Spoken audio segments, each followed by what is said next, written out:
ವೀಕ್ಷಕರೇ, ಕಲ್ಪತರು ನ್ಯೂಸ್ಗೆ ಎಲ್ಲರಿಗೂ ಆತ್ಮೀಯವಾದ ಸ್ವಾಗತ. ತುಮಕೂರು ಕರ್ನಾಟಕ ರಾಜ್ಯದ ಉಪಮುಖ್ಯಮಂತ್ರಿಗಳು, ಕಂದಾಯ ಸಚಿವರು ಹಾಗೂ ತುಮಕೂರು ಜಿಲ್ಲಾ ಉಸ್ತುವಾರಿ ಸಚಿವರಾದ ಡಾಕ್ಟರ್ ಜಿ ಪರಮೇಶ್ವರ್ ಅವರಿಗೆ 75ನೇ ವರ್ಷದ ಹುಟ್ಟುಹಬ್ಬವನ್ನು ಇಂದು ಹರ್ತಿ ಪತ್ತಿನ ಸಹಕಾರ ಸಂಘದ ಆವರಣದಲ್ಲಿ ಅವರ ಆಶಯದಂತೆಯೇ ಸರಳವಾಗಿ ನೆರವೇರಿಸಲಾಯಿತು. ಈ ಸಂದರ್ಭದಲ್ಲಿ ಹರ್ತಿ ಪತ್ತಿನ ಸಹಕಾರ ಸಂಘದ ಉಪಾಧ್ಯಕ್ಷರಾದ ದಿನೇಶ್ ರವರು ಮಾತನಾಡಿ, ಶಿಕ್ಷಣ ಭೀಷ್ಮ ಎಚ್.ಎಂ. ಗಂಗಾಧರವರ ಸುಪುತ್ರರು, ನಮ್ಮೆಲ್ಲರ ನೆಚ್ಚಿನ ನಾಯಕರು ಹಾಗೆ ಸವ್ಯಸಾಚಿ ಎಂದೇ ಬಿಂಬಿತರಾಗಿರುವ ಡಾಕ್ಟರ್ ಜಿ ಪರಮೇಶ್ವರ್ ಅವರ ಹುಟ್ಟುಹಬ್ಬವನ್ನು ಅತ್ಯಂತ ಸರಳವಾಗಿ ಅವರ ಅಭಿಮಾನಿಗಳಾದ ನಾವುಗಳು ಆಚರಿಸುತ್ತಿದ್ದೇವೆ. ಇದಕ್ಕೆ ಮುಖ್ಯ ಕಾರಣ ನಮ್ಮ ರಾಜ್ಯವು ಬರದ ಪರಿಸ್ಥಿತಿಯನ್ನು ಎದುರಿಸುತ್ತಿದೆ. ಇಂತಹ ಸಂದರ್ಭದಲ್ಲಿ ಅವರ ಹುಟ್ಟುಹಬ್ಬವನ್ನು ವಿಜೃಂಭಣೆಯಿಂದ ಆಚರಿಸುವುದು ಅವರಿಗೆ ಇಷ್ಟವಿಲ್ಲ. ಅಂತೆಯೇ ನಮ್ಮಗಳ ಮನಸ್ಸು ತಡೆಯಲಾರದೆ ಇಂದು ನಾವು ಸರಳದಲ್ಲಿಯೇ ಅತ್ಯಂತ ಸರಳವಾಗಿ ಕೆಲವಷ್ಟೇ ಮಂದಿಗಳು ಭಾಗಿಯಾಗಿ ಆಚರಿಸಿದ್ದೇವೆ. ಅವರ ಪ್ರತಿ ಹುಟ್ಟುಹಬ್ಬಕ್ಕೂ ಅವರು ಹೇಳುವುದೊಂದೇ ಮಾತು, ನೀವು ಹಾರ ತುರಾಯಿ ಹಾಕುವ ಬದಲು ಮಕ್ಕಳ ಕೈಗಳಿಗೆ ಪುಸ್ತಕಗಳನ್ನು ನೀಡಿ ಎನ್ನುವ ಮಾತಿನಂತೆ ಇಂದು ನಾವು ಕೆಲ ಬಡ ಮಕ್ಕಳಿಗೆ ಲೇಖನ ಸಾಮಗ್ರಿಗಳನ್ನು ಸಹ ವಿತರಣೆ ಮಾಡಿದ್ದೇವೆ ಎಂದು ತಿಳಿಸಿದರು. ಈ ಸಂದರ್ಭದಲ್ಲಿ ಹಿರಿಯ ವಕೀಲರಾದ ಬಿಜಿ ನಿಂಗರಾಜರವರು ಮಾತನಾಡಿ, ಡಾಕ್ಟರ್ ಪರಮೇಶ್ವರ್ ಸಾಹೇಬ್ರಿಗೆ ದೇವರು ಮತ್ತಷ್ಟು ಆಯಸ್ಸು ಆರೋಗ್ಯ ನೀಡುವಂತೆ ದೇವರಲ್ಲಿ ಪ್ರಾರ್ಥಿಸುತ್ತಾ, ಬುದ್ಧ, ಬಸವ, ಅಂಬೇಡ್ಕರ್ ಅವರ ಆಶಯದಂತೆ ಅಸಂಖ್ಯಾತ ಜನರಿಗೆ, ನಮ್ಮ ರಾಜ್ಯಕ್ಕೆ ಸೇರಿದಂತೆ ನಮ್ಮ ಜಿಲ್ಲೆಗೆ ಅವರಿಂದ ಮಹತ್ತರ ಕಾರ್ಯಗಳು ಆಗಲಿ. ಈಗಾಗಲೇ ನಮ್ಮ ಜಿಲ್ಲೆಯ ಬಹುತೇಕ ಅಭಿವೃದ್ಧಿ ಕೆಲಸಗಳು ಅವರಿಂದ ನಡೆದಿವೆ, ಇಂದಿಗೂ ನಡೆಯುತ್ತಿವೆ. ಅಂತೆಯೇ ಮುಂದಿನ ದಿನಗಳಲ್ಲಿ ಸಾಕಷ್ಟು ಅಭಿವೃದ್ಧಿ ಕಾಣಲಿ ಎಂದು ಶುಭ ಹಾರೈಸುತ್ತೇನೆಂದು ತಿಳಿಸಿದರು. ಈ ಸಂದರ್ಭದಲ್ಲಿ ಹರ್ತಿ ಪತ್ತಿನ ಸಹಕಾರ ಸಂಘದ ಉಪಾಧ್ಯಕ್ಷರಾದ ದಿನೇಶ್ ಕುಮಾರ್, ಮುಖಂಡರುಗಳಾದ ಬಿಜಿ ನಿಂಗರಾಜು, ಉಗ್ರ ನರಸಿಂಹಯ್ಯ, ಎಂಎನ್ ತಿಪ್ಪೇಸ್ವಾಮಿ, ಲಂಕಪ್ಪ, ಅಂಬಿಕಾ, ರತ್ನಮ್ಮ, ಲಕ್ಷ್ಮೀ ನರಸಯ್ಯ, ಶಿವರಾಜು, ದೇವರಾಜು, ಮನೋಹರ್, ಕೆಂಪರಾಜು ಸೇರಿದಂತೆ ಇನ್ನಿತರರು ಉಪಸ್ಥಿತರಿದ್ದರು. ವರದಿ ಉದಯ್ ಕುಮಾರ್, ಕಲ್ಪತರು ನ್ಯೂಸ್, ತುಮಕೂರು.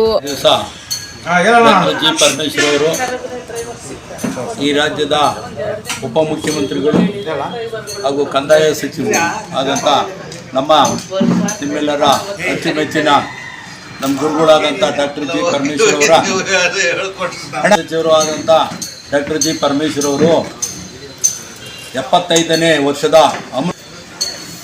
ಅಮೃತ ಮಹೋತ್ಸವದ ಹುಟ್ಟುಹಬ್ಬದ ಪ್ರಯುಕ್ತ ಈ ದಿವಸ ನಾವು ಸರಳವಾಗಿ ಆಚರಿಸಲು ಮಾನ್ಯ ಉಪಮುಖ್ಯಮಂತ್ರಿಯಾದ ಡಾಕ್ಟರ್ ಜಿ ಪರಮೇಶ್ವರ್ ಅವರು ರಾಜ್ಯದ ಜನಗಳಿಗೆ ನಮ್ಮೆಲ್ಲರಿಗೂ ತಿಳಿಸಿದ್ದಾರೆ.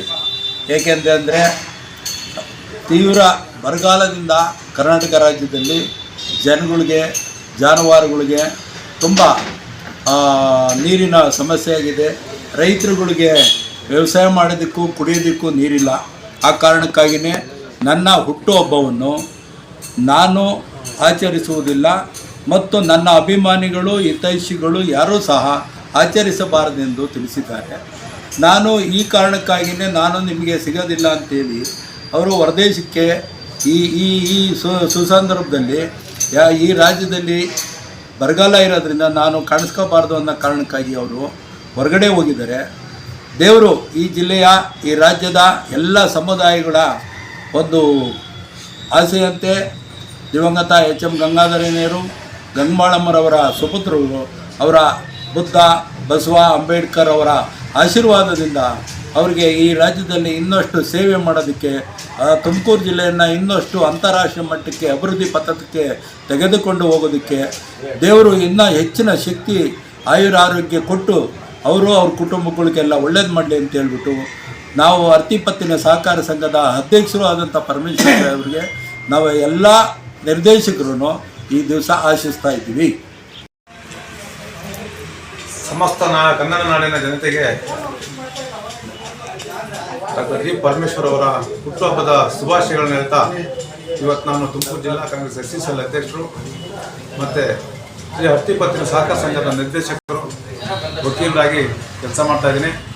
ಇವತ್ತು ನಾವು ನಾಡಿನಾದ್ಯಂತ ಡಾಕ್ಟರ್ ಜಿ ಪರಮೇಶ್ವರ್ ಅವರ ಹುಟ್ಟುಹಬ್ಬವನ್ನು ಸರಳವಾಗಿ ಆಚರಣೆ ಮಾಡ್ತಾಯಿದ್ದೀವಿ. ನಮ್ಮ ರಾಜ್ಯದ ಉಪಮುಖ್ಯಮಂತ್ರಿಗಳು, ತುಮಕೂರು ಜಿಲ್ಲಾ ಉಸ್ತುವಾರಿ ಮಂತ್ರಿಗಳು ಮತ್ತು ಸಿದ್ಧಾರ್ಥ ಶಿಕ್ಷಣ ಸಂಸ್ಥೆಯ ಕಾರ್ಯದರ್ಶಿಗಳು, ಇವರ ಸೇವೆ ಅಮೋಘವಾಗಿದೆ. ಇವರು ಮಾಡಿರ್ತಕ್ಕಂಥ ಸೇವೆ ಎಲ್ಲ ಜನಾಂಗದ, ತುಮಕೂರು ಜಿಲ್ಲೆಯ ಒಳಿತಿಗೋಸ್ಕರ, ದೀನದಲಿತರ ಒಳಿತಿಗೋಸ್ಕರ ಕಾಯವಾದ ಕೆಲಸ ಮಾಡಿದ್ದಾರೆ. ಅದಕ್ಕೋಸ್ಕರ ಇವತ್ತು ಅವ್ರನ್ನ ಜ್ಞಾಪಿಸ್ಕೊಳ್ತಾ ಇದ್ದೀವಿ. ಹಾಗೆ ದೇವರು ಅವರ ಆರೋಗ್ಯವನ್ನು, ಐಶ್ವರ್ಯವನ್ನು ಅಂತಸ್ತು ಕೊಡಲಿ. ಮತ್ತೆ ಅವರ ಕುಟುಂಬಕ್ಕೂ ಸಹ ಒಳ್ಳೆ ಜೀವನವನ್ನು ಕೊಡಲಿ ಅಂತ ಹೇಳ್ಬಿಟ್ಟು ಆ ಪರಮಾತ್ಮನಲ್ಲಿ ನೆನಪು ಮಾಡಿಕೊಂಡು ಪ್ರಾರ್ಥನೆ ಮಾಡ್ಕೊತಾ ಇದ್ದೀನಿ. ಅವರ ಸೇವೆ ಅಮೋಘವಾಗಿದೆ. ಮುಂದಿನ ದಿನಗಳಲ್ಲಿ ಎಲ್ಲ ನಮ್ಮ ದೀನದಲಿತರಿಗೆ ಸಾಕಷ್ಟು ಸೇವೆ ಮಾಡೋದಕ್ಕೆ ಅವಕಾಶ ಮಾಡಿಕೊಡ್ಲಿ ಅಂತ ಪ್ರಾರ್ಥಿಸಿಕೊಂಡು ಇವತ್ತು ಅವರ ಜನ್ಮದಿನಾಚರಣೆ ಪ್ರಯುಕ್ತ ದೇವರು ಅವರಿಗೆ ಭಗವಂತ ಆರೋಗ್ಯ ಐಶ್ವರ್ಯ ಕೊಟ್ಟು ಕಾಪಾಡಲಿ ಅಂತ ಇವತ್ತು ಬೇಡ್ಕೊಂಡು ನನ್ನ ಮಾತನ್ನು ಮುಗಿಸ್ತಾ ಇದ್ದೀನಿ. Thank you.